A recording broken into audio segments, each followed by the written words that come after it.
കഠിനമായ ശോധനയിലൂടെ നമ്മൾ കടന്നു പോകും. Do not answer nothing. Okay, മലയാളത്തിൽ ഇങ്ങനെയാണ് എഴുതിയിരിക്കുന്നത്. പീലാത്തോസ് അവനോട്, നീ യഹൂദന്മാരുടെ രാജാവോ എന്ന് ചോദിച്ചതിന് ഞാൻ ആകുന്നു എന്നുത്തരം പറഞ്ഞു. മഹാപുരോഹിതൻ അവനെ ഏറിയൊന്ന് കുറ്റം ചുമത്തി. പീലാത്തോസ് പിന്നെയും അവനോട് ചോദിച്ചു, നീ ഒരു ഉത്തരവും പറയുന്നില്ലല്ലോ, ഇതാ അവർ നിന്നെ എന്തെല്ലാം കുറ്റം ചുമത്തുന്നു എന്ന് പറഞ്ഞു. യേശു പിന്നെയും ഉത്തരം ഒന്നും പറയായികയാൽ പീലാത്തോസ് ആശ്ചര്യപ്പെട്ടു. ഇവിടെ എഴുതിയിരിക്കുന്നത്, do not answer nothing, see how many things they testify against you, but Jesus still answered nothing. So the Pilate marvelled. മിണ്ടാതെ ഇരിക്കാൻ പഠിക്കുക. പ്ലാസ്റ്റ് അത് ഇതൊക്കെ ഉണ്ടാകും. This is end time. ദൈവം വലിയ പ്രവൃത്തികൾ ചെയ്തുകൊണ്ടിരിക്കുകയാണ്.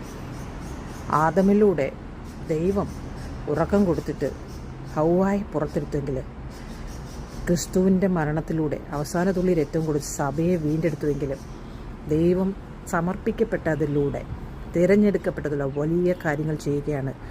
പലയിടത്തും കലക്കവെള്ളങ്ങളെ മാറ്റി തെളിഞ്ഞ വെള്ളം അതിലേക്ക് വരുമ്പോൾ കലക്കവെള്ളം കംപ്ലീറ്റായിട്ട് ഇല്ലാതാവും.